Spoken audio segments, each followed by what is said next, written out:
I'm Prasad, sir, from Prasad's for Learning and Perfection. Classes for 8th, 9th, and 10th, SSE and ICSE board. This is a third video for the basic concepts of circle chapter. In the last video, we have seen inscribed angle theorem, cyclic quadrilateral theorem, and their corollaries. Now we continue with the next point, that is point number 21. There is no name for this theorem, it's just a theorem. Line, there are 2 points on the line. So this is called as line segment. AB will be called as line segment. P and Q are the 2 points on the same side of this line segment. Where are points P and Q? On the same side of the line segment AB. And this line segment AB subtend equal angles at these 2 points. This segment AB subtend equal angles at these 2 points P and Q. That means I am telling you that angle APB is equal to angle AQB. Line segment subtends equal angles at 2 points on the same side. Then, before this I write if angle APB is equal to angle AQB, then all these 4 points A, B, Q and P are concyclic. A, B, Q and P are concyclic. What do you mean by concyclic? They lie on the same circle. No need to draw the circle. It's understood that they lie on the same circle. That means if a quadrilateral is made joining these points, it will be called as a cyclic quadrilateral. I'll say that is quadrilateral ABQP is cyclic. Point number 22. This is theorem of angle formed by tangent and secant. Theorem of angle formed by tangent and secant. Circle. So tangent at point P, so PQ is the tangent. This is a secant. RP is the secant. So which is the angle formed by the tangent and secant? Angle RPQ. If angle RPQ is the angle formed by the tangent and secant,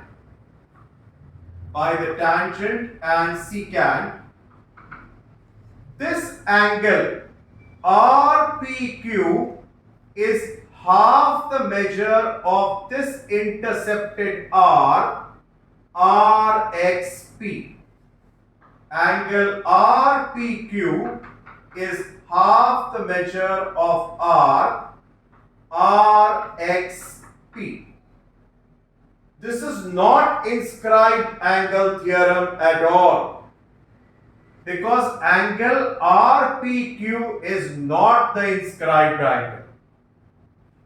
Angle RPQ is the angle formed by tangent and a secant and this angle is half the measure of the intercepted arc.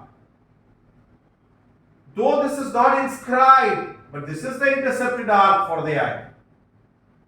So angle RPQ, half the measure of the intercepted arc RXP. This result is theorem of angle formed by tangent and secant. Next point, point number 23. Circle. This secant PQ. Secant divides the circle into two parts. This is one part. I'll take this as the center of the circle, O. The secant PQ, and secant divides the circle into two parts. This one part and this other part. Each part is called as segment of a circle. Secant divides the circle into two parts. Each part is called segment of a circle. Segment of a circle. I can also put this in this way. This is a region bounded by arc and a chord.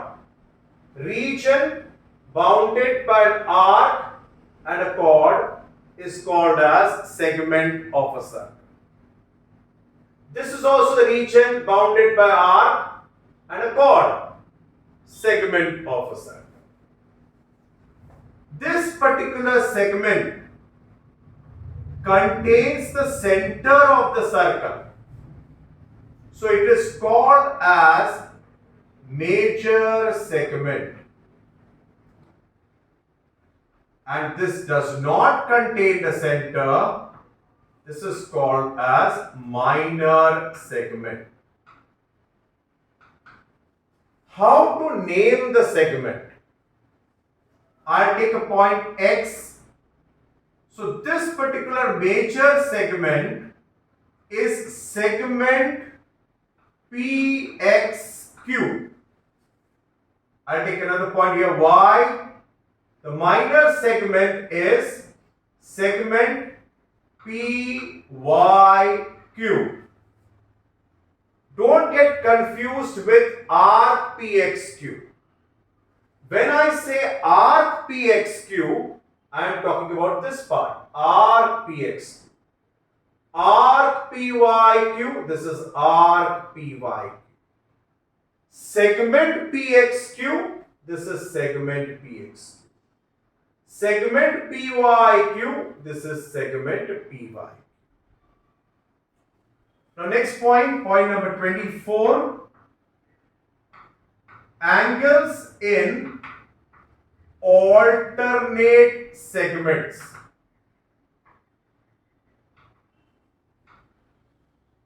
What do you mean by alternate segments? Let's look at this figure, the same. Which is the alternate segment of segment PXQ? The answer is segment PY. Which is the alternate segment for segment PYQ? Segment PXQ.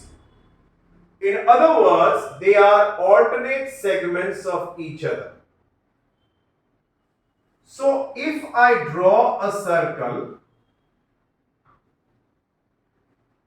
this is a tangent PQ, tangent at P, tangent PQ. This is a secant RP. Can you see this angle RPQ? This angle RPQ. And this angle PAR is the angle subtended by this chord. this angle PAR is the angle subtended by this chord in the alternate segment. Because this angle is in this segment. This angle RPQ is in this segment. And angle PAR is the angle subtended by the chord PR in the alternate segment. These two are alternate segments. Angle RPQ is the angle in this segment. Angle PAR is the angle subtended by chord PR in the alternate segment. And what's the result? That is, angle RPQ is congruent to angle PAR. In other words, angles in alternate segments are congruent. When you use this result, when you say that angle RPQ is congruent to angle PAR, you write the reason: angles in alternate segments. You can look at it from here also. Suppose if I take this point M, if you look at angle APM, this angle, it's there in this segment. APM, it's there in this segment. And this chord AP, subtend angle ARP in the alternate segment. So I can say over here, angle APM is congruent to angle ARP. What reason you write for this? Angles in alternate segments. Let's go on to point number 25 now.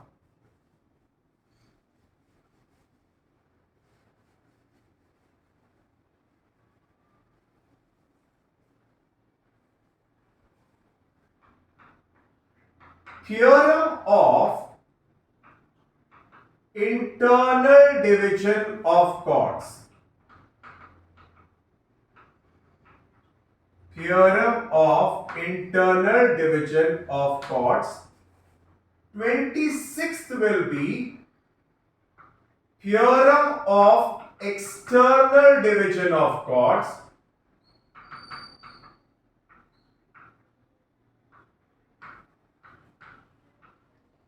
27th, theorem of tangent secant segments.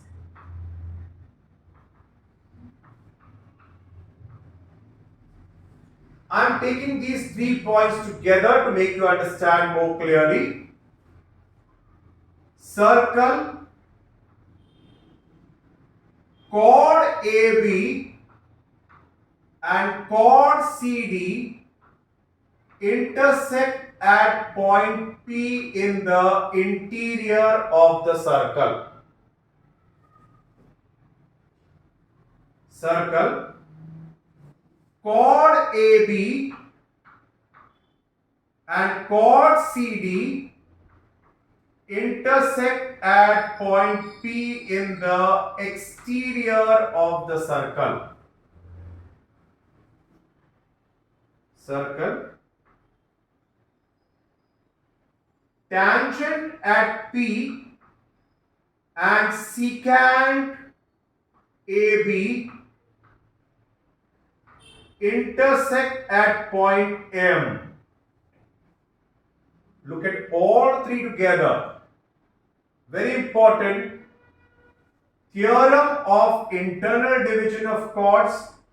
Chord AB and chord CD intersect at point P in the interior of the circle. Then what's the conclusion? PA into PB is equal to PC into PD. I'll advise you, don't forget the point of intersection. Start from the point of intersection. PA into PB. One chord is over. PA into PB is equal to, again, P. PC into PD. PC into PD. That's the theorem of internal division of two chords of a circle. Theorem of external division of two chords. Chord AB and chord CD intersect at point P in the exterior of the circle. So what's the result? Don't forget the point of intersection. PA into PB is equal to PC into PD. PA into PB is equal to PC into PD. Don't write PB into BA. It will be wrong. It's not PB into BA equal to PD into DC. Don't forget the point of intersection. PA into PB is equal to PC into PD. Here also, PA into PB equal to PC into PD. And here, tangent, secant segments.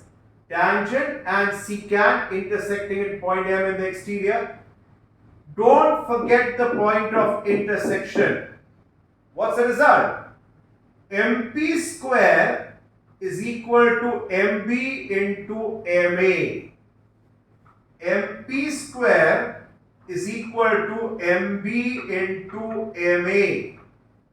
Never write MP square is equal to MB into BA.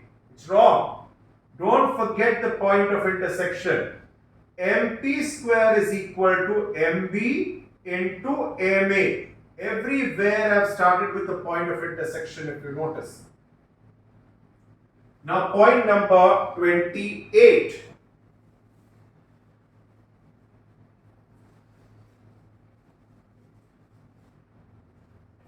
This is not a theorem,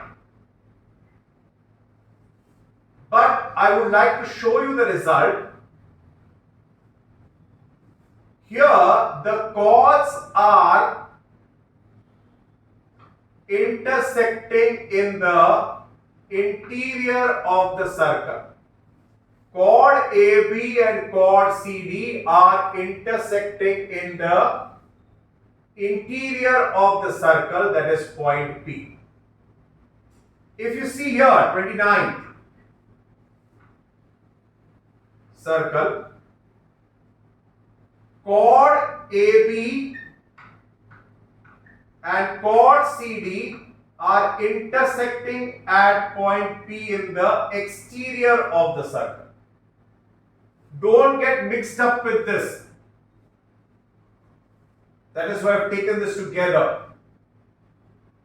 This is theorem of internal division of chords, theorem of external division of chords. But have a look at this result. Here, when the chords intersect at a point in the interior, this angle APC, this angle APC, measure angle APC, this one, is equal to half the measure of arc AC, half common, plus measure of arc BD. What's the result? Angle APC is half measure of arc AC plus measure of arc BD. If I take angle CPB, measure angle CPB will be half common, measure arc CB plus measure arc AD. If you look at this, chord AB and chord CD intersect at point P in the exterior of the circle. So this angle now, angle APC, measure angle APC will be half common. Measure arc AC minus measure arc BD. I want to tell you, this is not a theorem. This is not a theorem. But these results are very important to solve the problems. If the problem is asked for 1 or 2 marks, you can use this result directly. But if it is asked for 4 marks, problem based on this particular concept, then this particular result has to be proved and then used. Again I repeat, this result can be directly used only if the question is of 1 or 2 marks. If it's asked for 4 marks, the problem based on this, then you have to prove this result and then use it. Not to use it directly, if it's for 4 marks. With this particular thing, we come to the end of the basic concepts of circle. Now in my next video, I'll be proving 4 theorems of circle. So wait for that, and thank you very much.